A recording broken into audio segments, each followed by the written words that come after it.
Welcome to Psychic Bent. My name is Carrie. And I'm Kim. We are two sisters wanting to help other psychics learn and grow in their abilities and to help educate about spirits, angels, and everything psychic. Hello, everyone. Welcome back to Psychic Bent. This episode is going to be a different episode. My name is Kim, and I am going to be doing this episode solo today because Carrie has been unable to make it this week for the recordings. Life happens, and sometimes it gets a little difficult for her to be able to have enough time to do this recording. So I'm going to wing it today, and I hope you all enjoy it. We're going to be discussing something that I found very interesting, and I know I experience it a lot. And since I have been working on the development of my abilities more and more, I find that I see these more and more. And we're going to be discussing auras today. It is something we have touched upon in previous episodes a little bit, but I thought I'd go ahead and give you a little bit more of a deep dive into it. Everything in the universe, including you and I, is made of energy. While things might look solid to the naked eye, to you, at a microscopic level, everything vibrates, even objects like rocks or trees. Your aura is the energy field that surrounds you, and it is created by this vibration. It's what makes you feel alive and connected. And the aura is an invisible energy that reflects and interacts with your physical, emotional, and spiritual self. This is what you notice as someone's vibe or the energy someone gives off. The way certain people make you feel, whether it's calm or uneasy without saying a word. So an aura is responsible for three main functions. The first one is protection. It acts as a protective membrane, maintaining our boundary between your energy and the external world. And think of it as an energetic equivalent of skin. But instead of shielding and housing your physical body, it contains your energetic self. Then the second one is storage. The auric field is a storehouse of information. Across its 7 layers, it holds details about your mental, emotional, and spiritual state, your past experiences, and even unresolved issues. And we've talked about that as the different planes or layers. We've discussed that before in previous episodes. Interface is the third stage. Your aura is the interface between you and the world around you. It acts as a conductor, receiving and processing external energies, impressions, and information. So one way to think of auras is as the energy someone around you emits. Some people make you nervous. Others relax you. This in some ways could be seen as a reaction to the energy they radiate, and I know that's how I feel whenever I am around people. I can feel their energy. Some people I just feel so comfortable around. Others I feel very nervous and don't want to get close to them. And that's based on the energy that they are putting out. We as human beings, we radiate a very low level of electricity that's otherwise known as an electromagnetic field. This energy comes into the body via the crown chakra at the top of the head and travels along channels called nadids, of which there are approximately 72,000. Now, the nadids meet at energy centers. Think of it like intersections of a roadway, and that they go through the chakras. There are 7 main chakras in the human body. There tends to be a lot of discussion about the chakras, but the auric system is commonly overlooked despite it being an entire energy system in its own right. In psychic and mediumistic practices, many know that the third eye governs clairvoyance or clear seeing. The throat chakra rules clairaudience, which is clear hearing, etc. Yet they do not know that there is a direct correlation between the auric system and the chakra system. It is through the aura that we receive the information, not the chakras. The same could be said of healing disciplines, which is also heavily chakra-centric. There are several layers to the auric system emanating away from the body, so it's going out from the body. Each layer shares the same color as their respective chakra. It's easily remembered as they're in the same order of the rainbow. So they are in the same order as the rainbow, and each with its own unique function. The first field is known as the etheric aura. It vibrates closely to the physical body. This field holds information about your physical health. Its colors are shades of blue. A person reading this field may feel the physical pain or sensations of pleasure. The emotional layer is the second layer of the aura. This is the field that holds emotions and feelings. The colors are usually a bright rainbow combination. When negative feelings and emotional blocks are present, this field can appear somewhat muddied. Problems in this aura will have negative impact at some point in the first and third layers. So this is the one layer that I talked about in a different episode where I saw the gray auras around people. So the mental or third layer of the aura can extend anywhere away from your body to about 8 inches out. It contains your ideas, thoughts, and mental processes. Usually brighter shades of yellow are associated with this layer.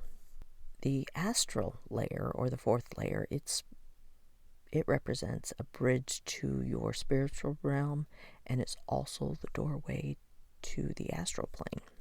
If your spiritual health is good, the colors are vibrant and reflect that of a rainbow. The fifth layer, or the etheric template, protrudes outward about 2 feet. Within this field, there is a blueprint that contains all the forms of the physical world. Because of the negative space it creates, color can vary. And this is also associated with the divine will. The celestial aura is the 6th field. This level is connected to the spiritual realm. Communication with those in the spiritual realm takes place here, along with unconditional love and feelings of ecstasy. The colors that appear with this aura are a brighter, shimmering light in a multitude of opalescent pastel colors.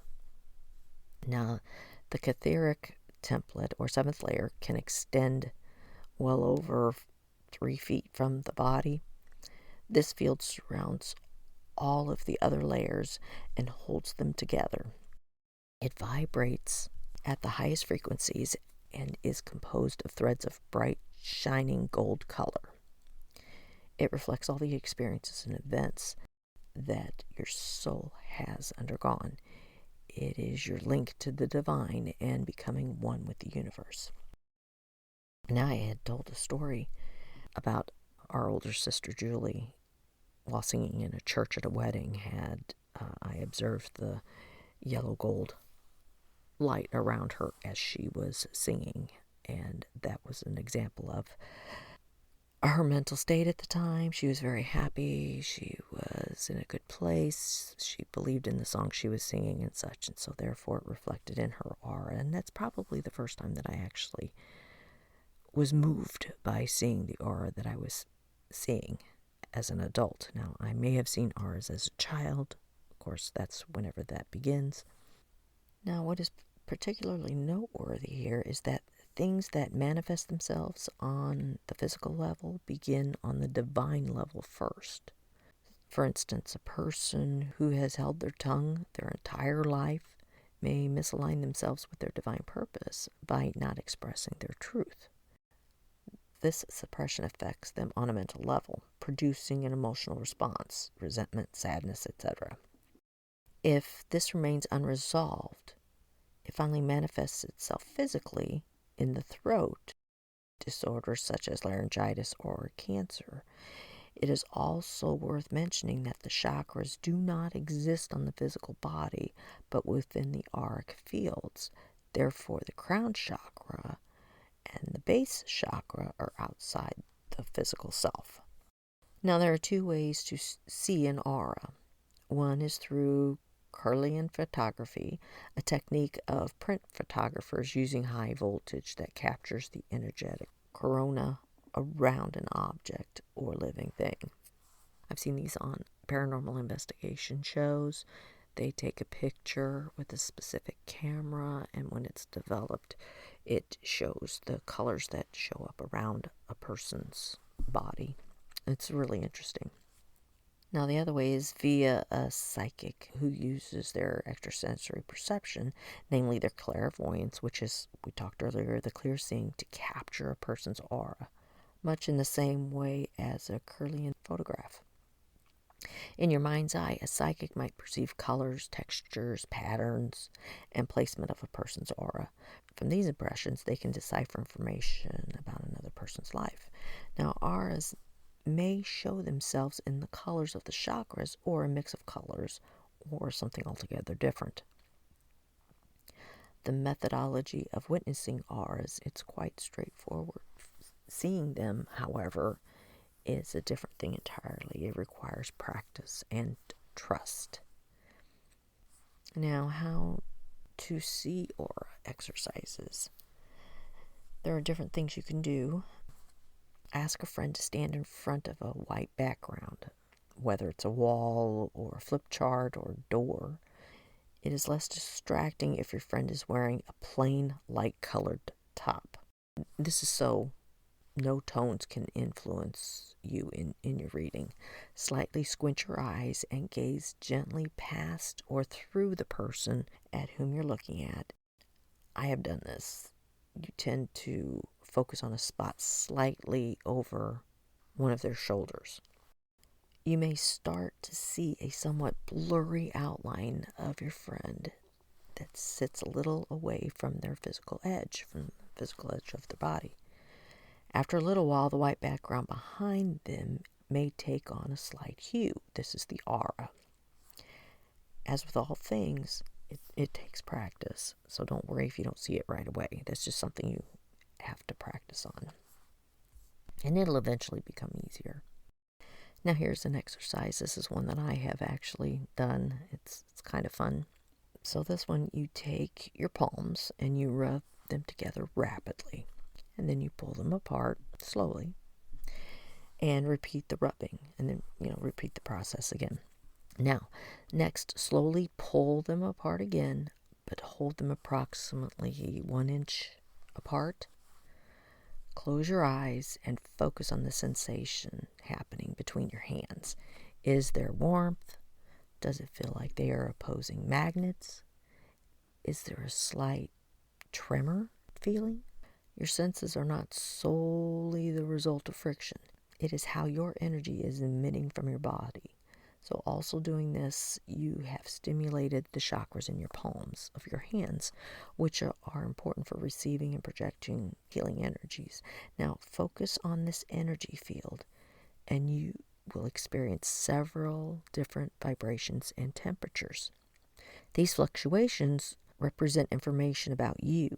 All over your body, from head to toe, vibrations are released.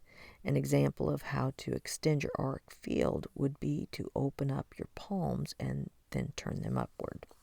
So there's many different exercises and techniques that you can do to help you see the aura. You can do this during meditation, and you can find these on the internet, on YouTube and such. Now, this process can be slow, but take your time. It just takes practice. If you've had an encounter with a person, and you can journal what it was you were feeling, how it made you feel. Think about if you were anxious, write it all down in a journal. Do you feel like you want to be near this person? Do you feel relaxed or happy with this individual? Does this person make your skin crawl? Try hard not to focus on the verbal conversation that took place, but instead try to think about what color you would attach to this person. And as your abilities are enhanced, feeling, sensing, and seeing the aura colors can become easier. But definitely journal in how it makes you feel, and then maybe you can develop that sense of color that is around them. Now, the aura is an extension of a person's personality and emotional and physical landscape or being, so it will change from day to day. It can be affected by external things as well as your general how you're feeling and the character of the individual. So there are no hard and fast rules as to what these visual variances mean. As with all psychic practices, it depends on the intuition and knowledge of the person that is seeing the aura. But there are certainly common themes. So those who practice yoga tend to have a still aura, or people with serious illness have a fainter aura than someone, that's healthy. Auras tend to have a texture to them. They may be sparkly, maybe in lines, waves, or arcs. Now, here's a rough guide as to how to interpret the aura colors, but it's definitely not, a set manual. The color red pertains to circulation, the heart, and the physical body. In its highest aspect, it is an indicator of a healthy ego, stability, and being strong-willed. In its lowest aspect, red energy can give way to anger, unforgiving, anxiety, or nervousness. Orange points to the reproductive organs and feelings. It is the color of vigor, vitality, and enthusiasm. In its higher aspect, orange energy shows creativity, confidence, and gregariousness. In its lowest aspect, it can give way to stress and addictions. Now, yellow represents life energy, like chi, the color of optimism, awakening, inspiration, and intelligence. It has no low aspects. Green connects to the heart center and lungs.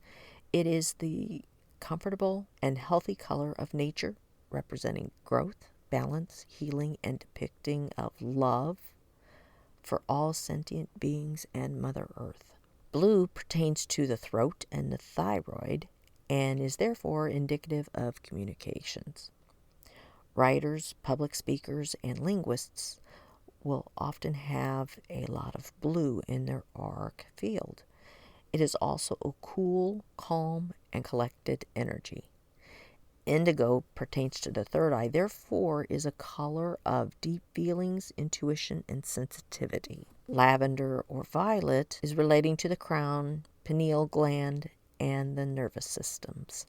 It is the most sensitive color in the aura. People with a lot of violet in their aura are usually highly artistic, psychic, intuitive, visionary, and magical. Now, there are other colors that are associated with the aura, such as turquoise. It is associated with the immune system and usually found in the auras of healers and therapists. It is a sensitive, compassionate color. Silver pertains to spiritual and physical abundance. A lot of bright silver in an aura may indicate a spiritual awakening or financial gain. Gold, typical of divine protection and enlightenment, this color points towards strong spiritual and universal guidance, intuition, wisdom, and inner peace. Black points towards pulling, capturing, and transforming energy. It can indicate unreleased anger, grief, or health problems. It also shows an unforgiving nature to themselves and others, and possible past life issues that remain unresolved. White linked to protection and deflecting other energies. Flashes of white within the auric field often signal that angels are nearby. As with most association with white, it symbolizes purity, truth, and a healthy individual. Earth tones, or brown, these are colors of soil, wood, minerals, and plants, highlights very grounded energy and someone who works with the earth, such as a gardener or a farmer. However, a more brownish hue can point to greediness, self-absorption, or arrogance in its lowest aspect. In rainbow auras with stripes of color emanating as beams of light from the hands, heart, and head indicates someone who is a healer. Now, aura colors can change over time because of the influences of someone's emotional, physical, mental, and spiritual self. It changes as much as our moods, thought processes, diet, environment do. Our aura tends to change shape, color, and form every few weeks, dependent on whether a person is going through many changes within their lives. However, some people might also have an aura that stays the same color for many years. You may ask how to use the aura in everyday situations. Well, one of the main purposes of the aura is to act as a protective membrane between us and other living beings. Otherwise, we'd be picking up on other people's emotions, spiritual and mental states all the time, which is what we want in intuitive practices, but only under our control and our own safeguarding. This awareness is especially important for those working physically, psychically, mediumistically, and or with vulnerable people like nurses and therapists and such. It is equally useful to be aware of your aura in complicated or crowded situations or in contact with someone with challenging energy, like those energy vampires. There are various techniques for this.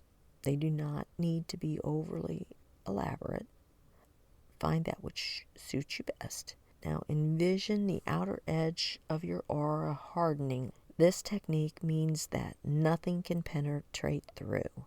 Imagine the outside of your aura as being covered with a very dark, inky blue paint, dripping its way from the top down to the bottom.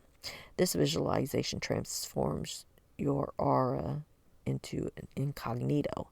This method is particularly useful if you have been doing any light work, Reiki, or psychic readings. And you can picture the exterior of your aura as a shiny mirror deflecting any negative energy away from you. That's your bubble. So this is what the aura is. It is your protective bubble. So with this, you have to practice your grounding and your protection. And auras are never good or bad, but there can be things that are unresolved, held within the auras, which can deplete our energy and create short circuits in our energy. An aura is also our first line of energetic defense. So for your aura to operate and shield effectively, it is essential that there are no rifts or dents or holes in the aura. This damage is usually caused by emotional and mental difficulties, stress, anger, unresolved conflict, poor health. Sickness can be attributed to a weak or compromised aura and vice versa. Psychic attack, someone is wishing you ill. Poor auric hygiene, not closing down or opening it up properly. Drugs and alcohol addiction, invasive surgery, and accidents, events that cause shock and emotional or physical stress. Now, symptoms of a defective aura are numerous.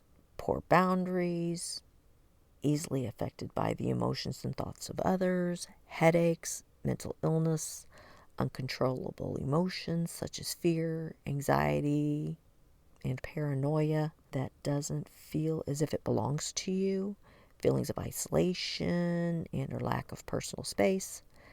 But as with everything, you know yourself best, and if something doesn't feel right, don't brush it off as nothing. And a healthy aura is often vibrant and dynamic. An important part of maintaining overall well-being and also in developing your psychic abilities is to be aware of your auric field and how aura cleansing will protect it. So aura awareness and cleansing is achieved through techniques including the balancing of your chakra system. Unbalanced chakras are reflected in your aura, but at times you might be unaware that an imbalance exists. Sometimes you just feel out of sorts and do not know where those feelings are coming from. Whether or not there is an imbalance it is a good idea to cleanse it periodically. So your aura is very susceptible to taking in another person's energies without you knowing it. You may be in a good mood before a party in anticipation of connecting with old friends and their acquaintances. While having a great time at the party, you may suddenly find that your mood changes and becomes one of sadness or anger for no apparent reason.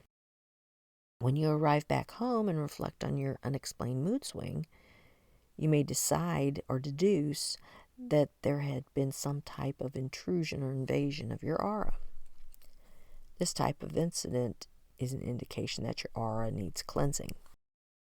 To cleanse your aura is an important act of personal healing because it holds information about your physical, emotional, and spiritual well-being. It continually processes positive and negative information about your personal experiences. How can you cleanse your aura? This is where chakra awareness comes into play. To begin, focus on your root or grounding chakra, which is the first of the 7 major chakras located at the base of your spine and associated with the color red. Envision it having a red light extending beneath it, anchoring it to the earth.